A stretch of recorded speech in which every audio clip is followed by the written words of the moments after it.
Ana Catarina. Boa tarde, Cláudio Sacramento. Boa tarde a todos que estão nos assistindo. Começou o Metrópole Mais nessa quinta-feira, dia 12 de dezembro, agora 15h06. E hoje, rapaz, o papo tá muito legal. Nesse primeiro horário, a gente vai receber um grupo maravilhoso que vem representando o Grupo Bom Viver, que é um hospital de excelência em cuidados psicológicos. E aqui eles trouxeram esse time maravilhoso com o diretor técnico médico, o doutor psiquiatra André Godilho. Boa tarde. Tudo bom, boa tarde. Além dele, a gente vai contar com a presença da psicóloga Raquel Ribeiro. Boa tarde, Catarina. Boa tarde, ouvintes. E a assistente social Andréa Machado. Boa tarde, Andréa. Boa tarde.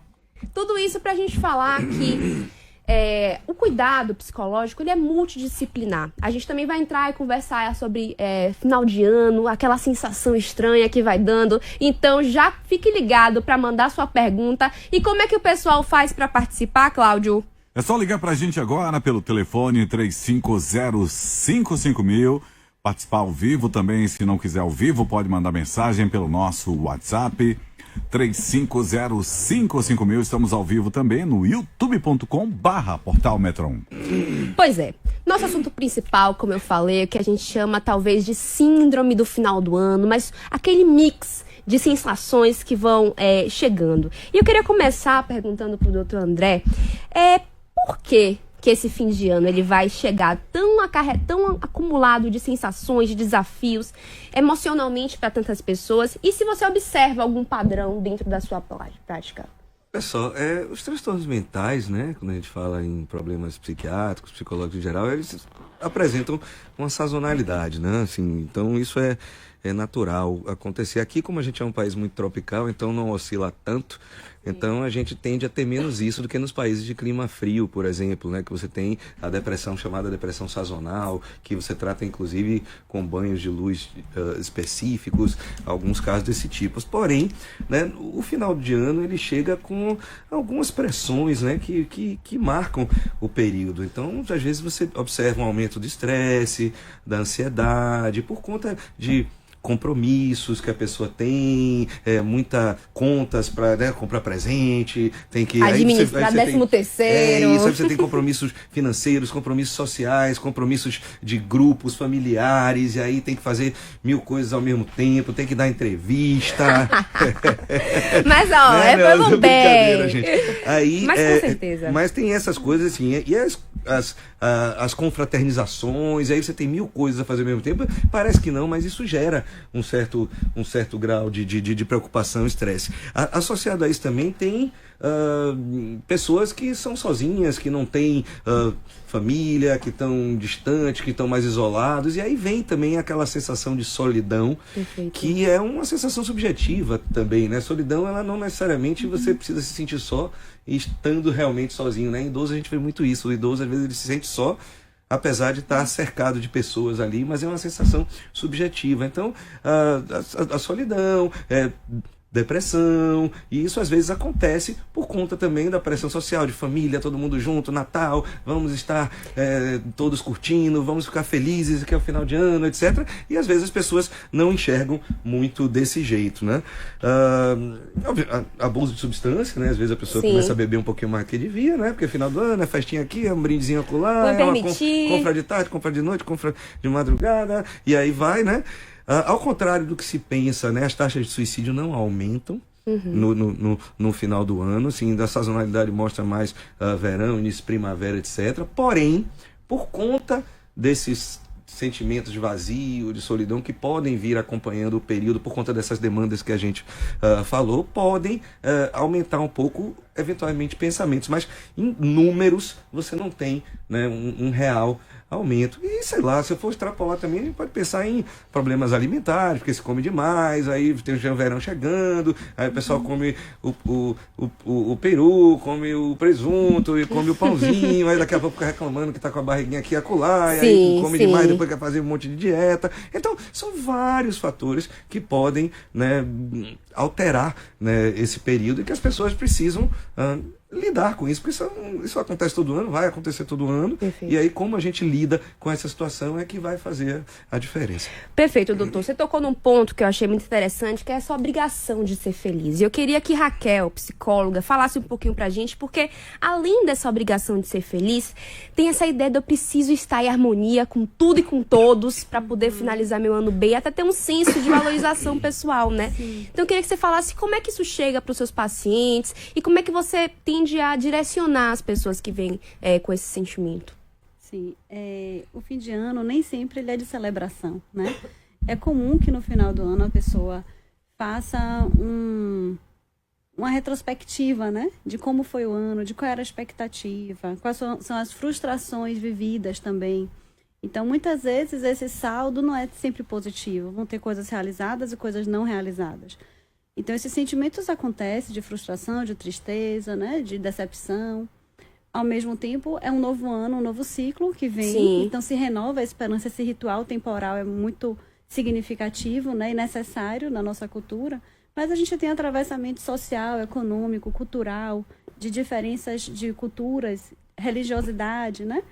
Inclusive do que a pessoa está vivendo especificamente, né? Exato. Pode ser um momento de celebração, mas a pessoa está vivendo um luto, está vivendo uma perda significativa, está tendo uma situação de crise, né? Então, tudo isso são variáveis que atravessam nesse momento e que as pessoas podem estar num momento, inclusive, que aumenta a sensação de não pertencimento, né? Tá todo mundo ali celebrando, mas eu não estou vivendo isso. Sim. E essa comparação acaba gerando uma cobrança e aumenta o nível de sofrimento também. E o trabalho é muito de acolher, de validar, né, essas emoções que chegam, que surgem, porque tudo é possível nessas diversas realidades, né? E trabalhar com o que é real, o que é o Natal real, o Natal possível, né? E criar novas possibilidades a partir desse acolhimento, dessa tristeza que chega, né? Quais são os Perfeito. novos caminhos que isso surge a partir dessa repercussão emocional de fim de ano, digamos assim, né? Massa. E eu queria complementar esse assunto com a participação de André, assistente social, porque como assistente social, eu imagino que sua atuação acaba chegando muito assim das relações, para entender, para talvez intermediar. Nessa situação de final de ano, você vê muitos casos de você precisar estar lá para mediar alguma situação para que o paciente passe a ter um bem-estar maior nesse período? Sim, com certeza. O assistente social, ele trabalha dentro da equipe multi, né? E ele tem um olhar para o indivíduo nas suas relações sociais, né? Sua relação com o meio em que ele vive, sua relação com o trabalho, né? A relação com a família, que a gente citou aqui um pouco. E é um ponto que a gente busca ter uma atenção maior, né? Porque aqui a gente está falando de talvez um conceito padrão de família. E dentro do atendimento, né? Dentro dessa perspectiva, a gente pensa no conceito de família ampliada, né? Porque a gente está falando de pessoas que não têm esse padrão idealizado de família, está falando, às vezes, de famílias que não são saudáveis, que não têm relações saudáveis, né? Que estão adoecidas. O Dr. André citou pessoas que estão vivendo situação de solidão, né? Não estão nesse padrão aí esperado. E no Natal, especificamente, existe esse apelo, né? Existe um convite para os encontros familiares, né? E a gente, profissional de saúde, tem que estar atento para essas pessoas que estão diferentes, né, desse padrão, que às vezes precisam de uma ajuda. Perfeito. A gente falou um pouco então desse cenário. Eu queria que o doutor falasse um pouco agora, assim, quais são esses alertas que desse período do ano a pessoa que está passando por um momento mais delicado, esses sinais de tristeza, o estresse que podem aparecer, que essa pessoa tem que falar, poxa, isso aqui eu preciso me cuidar, eu preciso entender que isso é de uma ordem acima de mim, digamos. Eu sempre gosto de pontuar a observação de mudança de comportamento, né? A pessoa funciona de um jeito durante o ano, etc. E ela começa a mudar o comportamento por algum motivo. Tá mais irritado, tá mais, né, explosivo, tá mais isolado do que o habitual. E sem problema que você consiga detectável ali, né? Não teve nada de grandes mudanças, não teve uma perda de emprego, não perdeu ninguém querido, não terminou um relacionamento, enfim, não está passando por dificuldade, nada mudou, a não ser a época, e a pessoa se sente, né, começa a modificar, porque às vezes a pessoa está sentindo ali, está guardando para ela e não externa aquilo, aí fica mais difícil a gente perceber esses sinais. Então, é sempre ficar de olho nessa coisa da mudança de comportamento e oferecer, né, o suporte ao perceber, né, buscar oferecer o suporte sem ser de uma forma invasiva, mas mostrando, estou aqui, estou presente, estou do seu lado, alguma coisa que, né, porque também é delicado se uma pessoa não está realmente adoecida, mas está passando por um período de oscilação, um pouco mais para baixo, e depender de como a pessoa ela tenda a ser reativa em relação ao próximo, a abordagem ela pode ser difícil, porque as pessoas não aceitam, né? Muitas têm preconceito, muitas acham que tem que lidar com as situações difíceis por ela mesma, que se pedir ajuda é fraco, né? Sim. Então essas coisas é que precisam talvez serem desmistificadas, porque pedir ajuda não é sinal de fraqueza, né? Muito ao contrário, acho que é sinal de força. É eu perceber que eu não estou bem, eu perceber que eu não estou dando conta daquilo e vou solicitar ajuda de uma pessoa especializada ou de talvez uma família próxima, um amigo. É uma época também que a solidão, às vezes, ela está associada, às vezes você está afastado de pessoas que você gosta, de pessoas que você gostava, que você briga, que você brigou, e aí, às vezes, vem aquilo na cabeça, vem um sofrimento por aquilo, como reatar, como voltar, e aí o orgulho não permite também. Enfim, né? Tem tanta variável nesse meio que eu estou falando no ponto não de doença, né? Não de patologia, mas no ponto comportamental. Né? Mas, às vezes, isso quando vai se cronificando e a gente vai permitindo que ganhe corpo, às vezes a pessoa leva a se patologizar mesmo, né? Aí a gente às vezes começa, aí coloca um CID ali naquele problema, porque às vezes aquilo desenvolve uma patologia. Mas, resumindo, atenção ao comportamento, como é que a pessoa funcionava, a mudança, né? Quem está de fora, observar. Perfeito. A gente está conversando com o médico psiquiatra, Dr. André Gordilho. Estamos conversando com a psicóloga Raquel Ribeiro e também com a assistente social Andréa Machado, representante do Grupo Bom Viver, para falar sobre saúde mental e final de ano. Coisas que deveriam ser maravilhosas, mas que às vezes despertam gatilhos na gente que a gente não está nem sabendo. E sobre isso, Raquel, eu queria que você falasse um pouquinho, porque assim, a psicoterapia, as terapias têm estratégias para poder lidar com momentos como esse.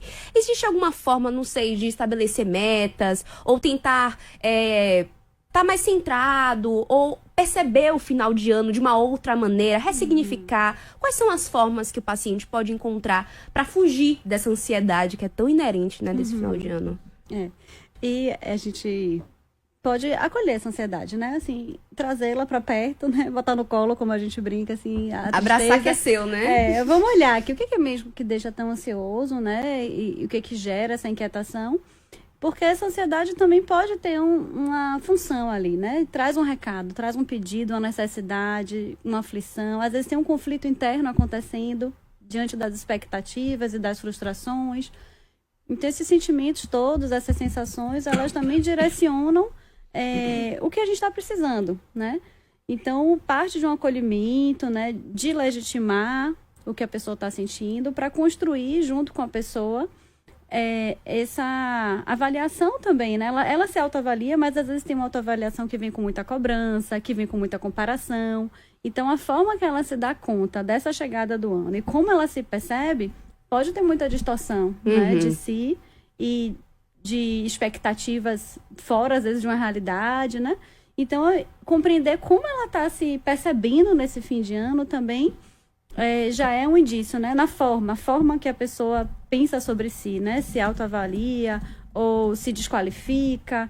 Então, tudo isso fala muito sobre o estado emocional dela e se é um padrão, como o doutor André falou, né? Que é constante ou se é algo que aumentou, que surgiu a partir de agora, diante de uma situação pontual.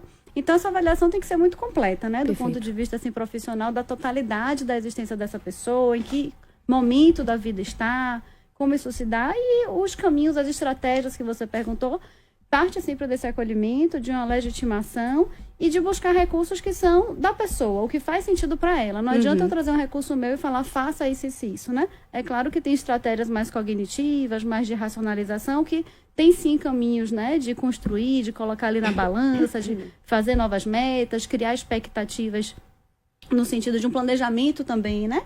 Acolher o que foi possível, porque a gente faz o que é possível a cada momento, né? Foi o que foi possível, foi o melhor possível. E para ser melhor, o que precisou? O que faltou? Às vezes dá um passo para trás para poder recomeçar. Maravilha. Então parte um pouco desse olhar assim cuidadoso diante da situação. Maravilha. E Andréa, para complementar, eu acho que assim, hoje em dia existem muitas famílias que são consideradas, digamos assim, atípicas, né? Famílias que às vezes são menores, são muito grandes, as pessoas não se dão bem. Então, assim, diferentes formas. Você, na sua prática, você tende a auxiliar pessoas que às vezes estão sozinhas nesse final de ano, juntar, criar algum evento que possa trazer esse quentinho para as pessoas nesse final de ano? Sim, sim. Trabalhamos nessa perspectiva, né? Eu costumo dizer que o assistente social ele tem uma caixa de ferramentas de trabalho. E quais seriam essas ferramentas, né? As ferramentas são as leis, as políticas, né? Então a gente trabalha com o Estatuto do Idoso, o Estatuto da Criança e Adolescente, com a Lei Maria da Penha, né? As outras leis que ajudam a gente a identificar as situações de vulnerabilidade, né? Como você citou aí, e poder ser fonte de recurso, né? De informação, de orientação, de busca de ajuda, às vezes dentro da própria equipe que a gente trabalha, mas também contando com os recursos aí fora, né? As outras instituições e espaços, como você falou aí, de acolher, de trabalhar. O serviço social trabalha muito nessa lógica, né? De trabalhar em grupos, trabalhar esses grupos e identificar as situações que podem ser melhoradas, né? Perfeito. Chegou aqui uma pergunta no nosso WhatsApp de Gal, uma ouvinte nossa. Boa tarde, doutor André. E para quem acha o fim do ano e Natal um dia como outro qualquer, essa pessoa também pode ser considerada normal ou é uma pessoa normal e ajuizada como eu? Normal e ajuizada como você. Né? Tem gente que não curte determinadas festas e é normal, né? Faz parte.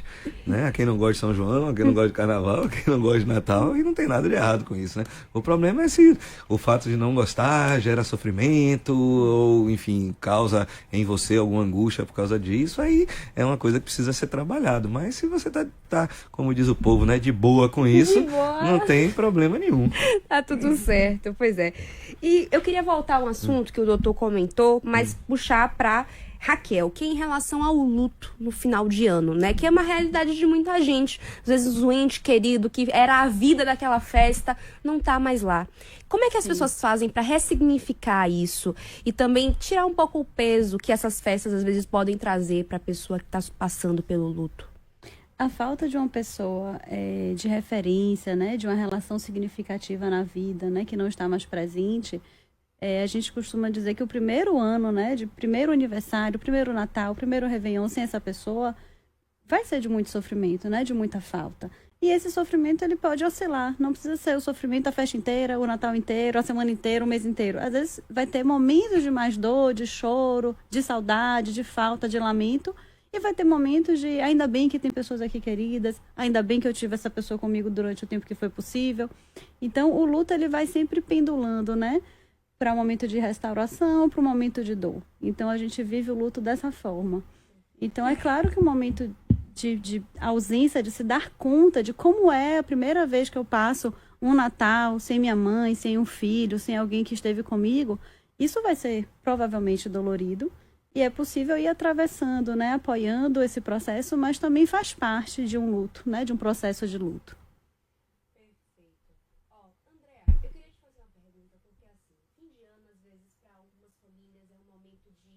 Opa, tava com o microfone desligado. Mas, Andréa, eu queria falar com você um pouquinho assim, porque fim de ano, para algumas famílias, é um momento de presente, de felicidade, de fartura, mas para outras famílias não é. E isso, essa segurança financeira, causa uma ansiedade, causa um estresse na família, que pesa na saúde mental. Quais são as estratégias, enquanto assistente social, para tentar trazer um conforto, uma qualidade melhor para essas pessoas? A gente sempre prioriza o acolhimento, a escuta, né? Entender a história ali do indivíduo, né? Entender a situação que ele vive e identificar, como eu falei anteriormente, quais são os recursos possíveis, né? Porque não sei se você traz assim a ideia de ajudar objetivamente, né? Sim. De encaminhar para os serviços da comunidade que existem, né? O assistente social, ele tem como obrigação, né? Conhecer esses recursos da comunidade, reconhecer a rede de apoio que o indivíduo tem, né, mas também onde ele está naquele território, né, às vezes dentro da própria família, né, a gente falou anteriormente do conceito de família ampliada, porque não necessariamente é a família sanguínea, né, a gente começa a pensar, essa família, é comum a gente ter nos atendimentos a referência da pessoa ser um vizinho, né, ser um amigo, não necessariamente ser um familiar direto. Então, reconhecer esse indivíduo, as relações que ele tem, os recursos que tem ao redor dele, para o profissional poder indicar o que é possível, né, para aquela pessoa. Com certeza. E se puder complementar, né, assim, e às vezes a gente tem que lidar com o que é. Assim, a vida é o que é. Uns têm muito, outros não têm tanto, mas não significa que quem tem muito está feliz, e às vezes não está.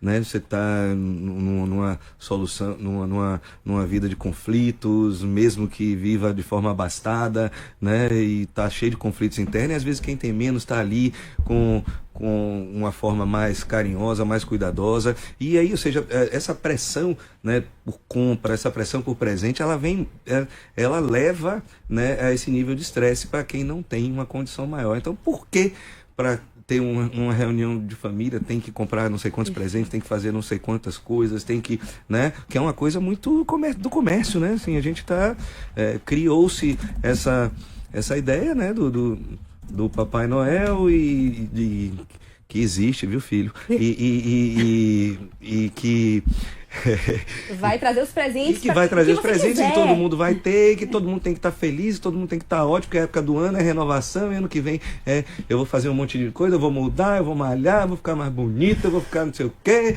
e aí frustração depois, porque você é a mesma pessoa no dia 31 e no dia 1º, e não tem essas mudanças todas, e etc. Então, assim, a questão é por que essa coisa desse estresse de você.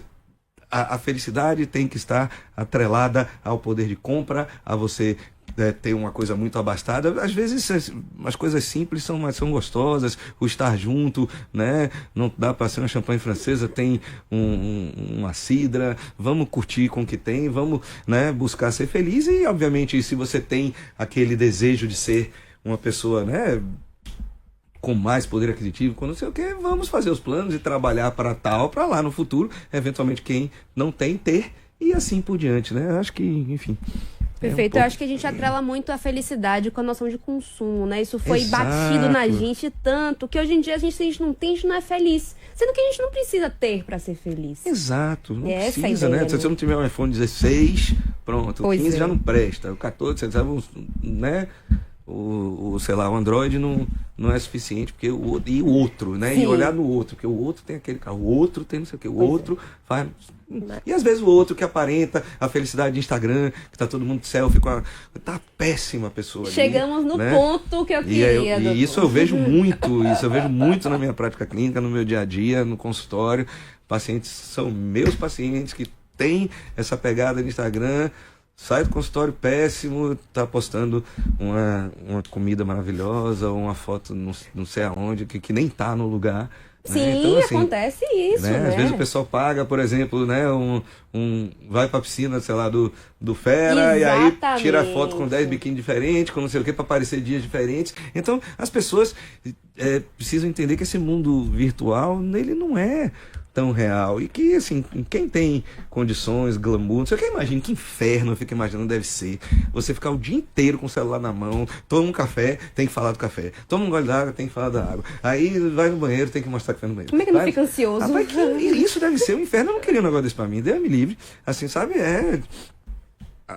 mas é a glamorização, né? Mas a pessoa, imagina, você tá curtindo nas Maldivas e a cada 3 minutos tirando uma foto, você não tá curtindo, você tá tirando foto, você tá fazendo não sei o que, tá fazendo conteúdo, né? Então ali não deixa de ser um trabalho, e as pessoas confundem esse tipo de coisa e aí sofrem porque não conseguem estar nessa situação. Perfeito. Eu queria puxar esse gancho para falar um pouquinho que, assim, os problemas de ordem psicológica têm sido exacerbados com a tecnologia, com as redes sociais. E eu queria que vocês falassem um pouquinho da importância do atendimento multidisciplinar frente a esse tipo de problema que aflige tantas ordens, desde a atenção até a autoestima, até o relacionamento com a outra pessoa.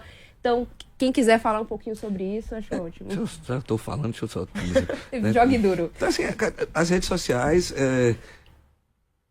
teoricamente, né, foram feitas para aproximar as pessoas, mas aí as pessoas passam a viver no mundo virtual e o contato real diminui. Você vai na mesa de restaurante, está todo mundo no seu celular, em vez de estar, né, interagindo ali. Então, eu acho que...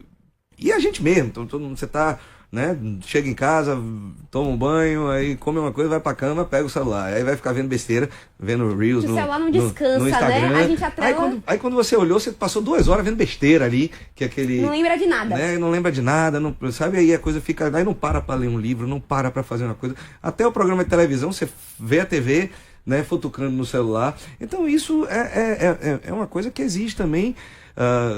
uma autopercepção, né? Uma percepção daquela inadequação para você desintoxicar dessa... O povo gosta de falar da dopamina imediata, né? Que é como se fosse o prazer do cigarro. Você fumou um cigarro daquela... E aí daqui a pouco tem que fumar outra, aquela coisa, né? Aquela dopamina de um reel, de outro. E aí, ou seja, a gente perde tempo de estar fazendo... criando relações, vivendo a mesma. E aí você está vivendo a vida nos outros, no mundo virtual, uma vida que não é verdadeira. E aí, né? E aí depois reclama da vida, né? Como é que isso tem chegado para a psicologia? Muito interessante, né, esse assunto, porque a saúde mental é coletiva. Então, a gente tem uma questão cultural que atravessa, né, uma questão da tecnologia atravessando, a questão socioeconômica atravessando. E tudo isso são fatores, né, que se juntam nessa totalidade existencial. E a gente observa que há dificuldade de presença, né, de estar presente, de estar inteira ali, de estar com atenção ali para o que está acontecendo. Isso é prazeroso. Encontrar pessoas é prazeroso. Conversar com alguém que a gente gosta é prazeroso. Estar num lugar bonito é prazeroso. E tem outros prazeres na vida, né? Além desse prazer da tecnologia, do uso de substância. Então, poder se lembrar desse simples, eu acho que ter um espaço de fala aqui na rádio também é poder lembrar isso às pessoas.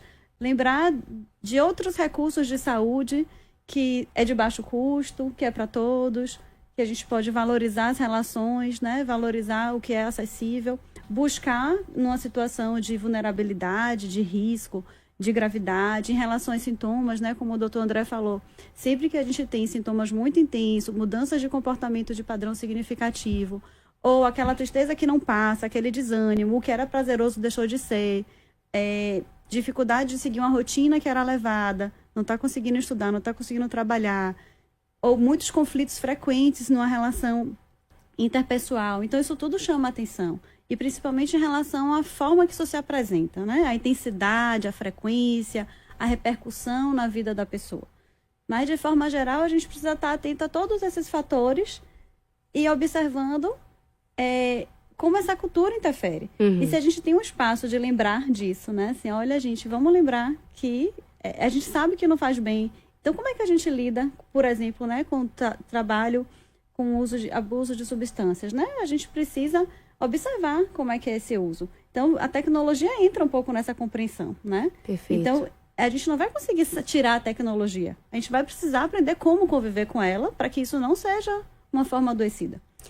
E poder lembrar desse estado de presença, né? De lembrar o estar presente com pessoas queridas, mesmo sem presente físico nenhum, pode ser um momento agradável. Né? Exatamente. Então, equalizar um pouco essas expectativas, lembrar de outras possibilidades, ampliar essas possibilidades que a gente recebe pronta da mídia, recebe pronta das redes sociais e criar novas possibilidades. Por que tem que ser assim? Não pode ser diferente? Eu acho que o profissional de saúde também tem esse papel de dar uma provocada. Precisa mesmo ser assim? Vamos lembrar o que pode ser? E a gente tem essa autonomia, né, de construir esses padrões mais saudáveis de compreensão de vida. Perfeito. Eu queria agradecer muito a vocês por participarem, por estarem aqui. Foi uma conversa muito enriquecedora. Eu queria que vocês finalizassem, quem quiser, a assistente social, que eu acho que é crucial nesse período de final de ano. Se eu pudesse dar um recado para as pessoas que às vezes estão ali em conflito com suas famílias, mas esse momento é o momento da gente também, é o que é, a realidade é o que é, a gente também não vai fugir dela. Exato. Como é que a gente pode fazer isso? Deixa aí de mensagem para quem está escutando a gente. É um desafio, né, Catarina? A gente vive essa sociedade do consumo, né, e essa sociedade também virtual. A gente observa cada vez chegando mais jovens as pessoas procurando os serviços de saúde mental. Isso chama atenção, né? E a tecnologia é um ponto aí a ser verificado. Mas, assim, o recado é esse atendimento multidisciplinar, né? A gente acredita muito nisso, nesses olhares diversos sobre o problema, né? A gente não encontra uma solução simples para um problema complexo. e a gente poder compartilhar esses saberes, acho que traz possíveis caminhos, né, melhores. Perfeito. Gente, muito obrigada. A gente conversou agora com o pessoal do Grupo Bom Viver, o doutor André Gaudílio, a psicóloga Raquel Beiro e a assistente social Sandra, que eu tenho certeza... Andréia Machado, querida. A gente falou várias vezes...